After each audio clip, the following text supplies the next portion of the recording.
what if the secret to achieving truly premium quality isn't about, the flashiest new tech? Right. Or maybe the most viral marketing campaign that just, like, lights up your social feeds?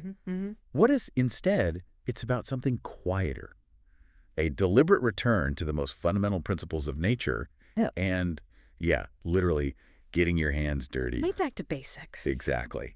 Today, we are embarking on a deep dive into a story that really challenges a lot of the conventional wisdom you might hold about modern cultivation, Especially in this industry, yeah. especially in an industry often obsessed with speed and scale. Definitely. So, our journey today takes us into the world of no-till kings. They're an indoor farm, and their incredible trajectory. I mean, it's kind of amazing. It really is. From a childhood friendship forged over skateboards to cultivating some of California's most revered flower, it's just nothing short of captivating. Yeah, the skateboard connection is interesting. We've been handed these really insightful excerpts from Nug Notes, which is a respected industry intelligence report, all under this compelling title, No-Till Kings, Soil to Royalty. I like that title. Me too. Our mission here is to meticulously unpack how this, well, relatively small team embraces what they passionately call living soil, but a no-till philosophy to produce just exceptional results, proving that for them, roots before hype isn't just some catchy slogan. No, it's fundamental. It's the very DNA of their operation. Yeah. A profound way of life that really resonates through every single step of their process. Well, what's truly fascinating here, if we kind of zoom out a bit, isn't just that they achieve such high quality, but how this return to foundational biological principles, even within a, highly technical and industrialized sector like indoor cultivation. Right, inside a building. Exactly. It deliberately sidesteps many of the common pitfalls, like chasing quick-fix nutrient solutions or rapid artificial growth. Yeah, the easy way out, maybe. Sort of. It's a powerful testament, I think, to how discipline, meticulous observation, and a really profound respect for natural processes can consistently yield surprising and indeed exceptionally high-quality outcomes. It fundamentally argues that complexity, maybe not simplification, is often the key to true resilience and getting a product's most authentic genetic expression. Okay, let's unpack this then, because their origin story, Yeah, it's probably not what you'd typically expect from a premium cultivator. not at all. Before all the accolades, before the state-of-the-art facility, there was just Jake and Marco, Yeah, two fifth graders who found common ground and forged this deep friendship on skateboards. skateboards, right. And somehow, this shared passion, it seems, profoundly shaped their entire approach to cultivation later on. It's an interesting link. And when you factor in their whole crew, this really tight-knit team brings more than 30 years of combined hands-on experience to the table. That's a lot of experience. It makes you wonder, though, what does skateboarding actually have to do with growing plants? Well, that's an excellent point, actually. It's interesting to consider how that skateboarding background, which, often instills a unique blend of patience, persistence, and maybe a keen eye for subtle details and movement, how that could translate into the disciplined indoor farm rooted in outdoor ethics that No-Till Kings has become. Okay, I can sort of see that. Think about it. Mastering a skateboard trick isn't just brute force, right? No, definitely not. It's about balance, timing, understanding subtle forces, and just countless iterations of trial and error. Lots of falling down. Exactly. Yeah. So this foundation of practical sensory observation and a willingness to learn through continuous refinement, it perhaps influenced their core mantra. No bottled nutrients, no shortcuts. Okay. It's about understanding a complex dynamic system intimately, rather than seeking those quick superficial fixes that often come with hidden costs down the line. Absolutely. And you really see that ethos right from their incredibly humble beginnings. Mm-hmm. The Nug Notes report describes them starting out in just a simple garage in Long Beach. Wow. With just 2 growers, a worm bin, and a laser focus on living soil. That's it. It was truly roots before hype for them from day one. Their method relied entirely on the slow, deliberate work of time, biology, and observation. Patience again. Nothing artificial, nothing rushed, just a deep trust in these natural processes. Elaborating on living soil is really crucial here, I think, as it's pretty much the bedrock of their whole philosophy. Right. Unlike conventional methods that often rely on, synthetic salt-based nutrients delivered via automated hydroponic systems or inert medium. Like rock wool or cocoa core. Exactly. Which you can kind of think of as giving a plant an IV drip of highly processed chemicals. Okay. Living soil, on the other hand, is this complex, self-sustaining ecosystem. Like, imagine a miniature rainforest right there in your grow bed. Wow. It's teeming with beneficial microbes, fungi, bacteria, microinvertebrates like worms, all collaborating synergistically to naturally break down organic matter and make nutrients available to the plants in a slow, steady, and biologically optimized way. So more like nature intended. Pretty much. Yeah. This creates a much more stable, resilient, and biodiverse environment, mirroring healthy outdoor ecosystems. But achieving and maintaining such a dynamic, self-regulating biological powerhouse indoors that demands constant vigilance and a truly nuanced understanding of microbiology, it's incredibly difficult. I bet. But for no-till kings, it effectively becomes the engine of their entire production. It's a vibrant, breathing component of their success. It's a huge leap, though, from a garage. But by 2017, they scaled up to a 5,000 square foot facility. Right, a big step. But here's the kicker and what makes them so unique. They built permanent raised beds. Permanent beds, yeah. And get this, some of these beds still contain the original soil from when they first started, years ago. That's amazing. That soil life is established. Others have been carefully amended through a collaboration with the Soil King, who's like a renowned expert in soil health. Okay, so they brought in expertise too. But the absolute core principle throughout all of it, in every single bed, no-till remains the principle.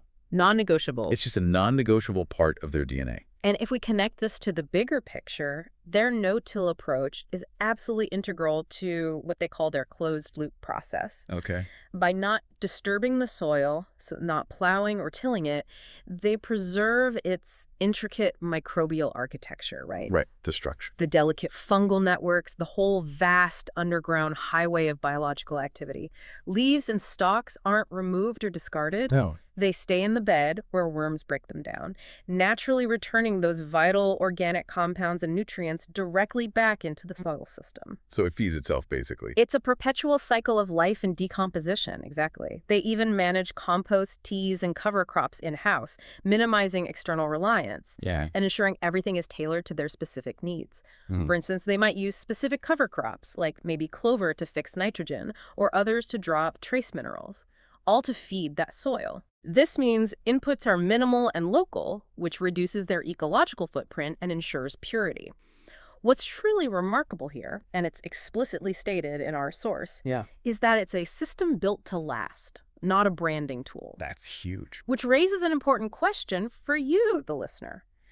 What are the long-term environmental and quality benefits of such a truly closed-loop system, especially compared to more conventional indoor farming? That is a profound question because, well, on the environmental side, like you just hinted, it drastically reduces waste, no throwing out growing medium every cycle. Right, tons of waste, usually. It conserves water because healthy living soil holds moisture way more efficiently, and it avoids the chemical runoff associated with synthetic fertilizers.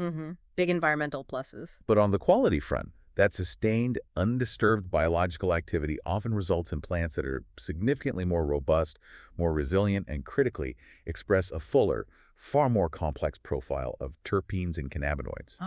The terpenes. Crucial. Terpenes, yeah, exactly. For example, they're the aromatic compounds giving each strain its unique smell and flavor. But they also contribute to the overall effect, right? Absolutely, the entourage effect. So a complex terpene profile is directly a reflection of that healthy, diverse soil microbiology. I mean, can you imagine the sheer dedication required to maintain such a dynamic, biologically rich environment indoors year after year, cycle after cycle? It's not just growing plants, it's like cultivating an entire miniature thriving ecosystem. It really is ecosystem management. Now, here's where it gets really interesting, I think, especially in an industry so susceptible to trends. Their pheno-driven flower approach. Everything No-Till Kings produces is pheno-hunted from seed. From seed, okay. Which means a conscious and deliberate rejection of outside clone drops and what they critically call recycled hype. Strong words. They aren't just buying into the latest buzz or genetics that, like, everyone else is growing. And this is a critical distinction, isn't it? It speaks volumes about their commitment to actual quality. How so? Well, pheno-hunting means they're growing out many individual plants from seed, sometimes hundreds, maybe even thousands, often from the same genetic cross. Okay. Then they meticulously observe each and every one to identify unique phenotypes, which are basically individual expressions of those underlying genetics. Like siblings. Exactly like siblings from the same parents. They share DNA, but they can look and act quite differently. They're looking for specific desirable traits, vigorous growth, optimal structure, and exquisite aroma, potent cannabinoid profiles, Uh-huh. and most importantly, that deep, complex terpene profile and overall aesthetic quality. This rigorous process lets them select and stabilize truly exceptional plants that embody their desired characteristics. Which leads to unique stuff. Unique and highly sought-after strains that you simply won't find anywhere else. The source highlights some of their standout creations. Lazer Fuel. Gary Payton Cross Falcon 9. Right. Black Patronus, which is RS11 Cross Falcon 9 and a rare Durban poison cut. Nice. And the desired results are always crystal clear. Terp depth, consistent expression, clean burn. That terpene depth isn't just about aroma, you know. Right, the effect too. It's central to what's known as the entourage effect, enhancing the overall experience for the consumer and making their strains highly distinct and memorable. Yeah. This meticulous dedication to selecting genetics, rather than just importing the latest hype train, is another powerful way they push back against that conventional wisdom of quick market gains, isn't it? It absolutely is. And this commitment to authenticity, it extends right through to their no gloss, no gimmicks philosophy when it comes to the finished product itself. Okay, how does that play out? Well, the flower is slow dried, not rushed through industrial dryers, which can degrade terpenes. Crucial step, slow drying. It's trimmed in-house by skilled hands, not, outsourced to machines or less scrupulous operations. And it's meticulously QA'd by the harvest team. Quality control at every step. They are not cutting corners for aesthetics or speed, unlike maybe many others in the market who might prioritize just bag appeal over true quality. This methodical approach reinforces that their results stay consistent, and ultimately, quality reflects the process. That makes sense. So for you, the consumer, this means a product that consistently delivers on its promise with a smooth smoke and an experience true to its genetic potential. Consistency is king for the consumer. Moving on to their culture, it's clear they practice this small team, steady work ethos. They operate with fewer than 15 people in their entire facility. That's tiny for 5,000 square feet. And this scale isn't an accident, apparently. The scale stays small by design, ensuring that every person is close to the process. Hands-on. This allows everyone to be intimately guided by those founding values. Build soil, trust biology, stay consistent. But I have to wonder, in an industry so driven by speed, scale, chasing the latest trend, doesn't maintaining such a small team and a slow, methodical approach put them at a significant disadvantage? How do they actually compete? That's a crucial question, and it really speaks to their cult over clout strategy. Cult over cloud. Yeah. While it might seem counterintuitive, their small scale is actually a competitive advantage when your focus is on ultra-premium quality. How so? Well, it ensures unparalleled quality control. For one, when every team member is deeply connected to every stage, issues get spotted and addressed immediately. Right. Not lost in layers of management. Exactly. Not after they've escalated. Yeah. It also fosters immense internal knowledge transfer and, frankly, dedication. They've grown through shelves, not socials. Interesting phrase. Meaning their reputation is built organically on the actual consistent quality of their product found on dispensary shelves, not on fleeting viral pushes or expensive influencer campaigns. Word of mouth, basically. Pretty much. And this authentic approach recently earned them significant external validation.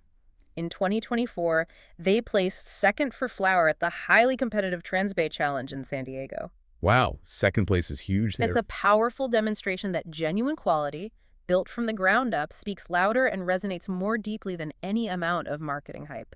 Yeah. It truly embodies the idea that maybe quality is the ultimate marketing tool. And further validating their commitment to these, foundational principles. In 2021, No-Till Kings achieved OCAL-certified status. OCL, right? They became one of California's first indoor farms to earn the state's certified organic equivalent. That's a big deal. Before reading these nug notes, I always associated organic with sprawling outdoor fields. Most people do, yeah.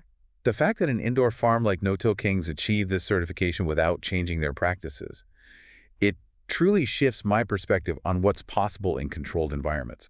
What does that signify for the broader indoor cultivation landscape, do you think? Well, that's an insightful observation, and it highlights a really pivotal point.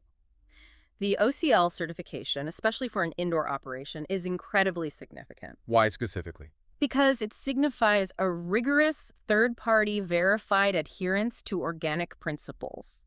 Many assume organic means outdoor or maybe less technologically advanced. Right.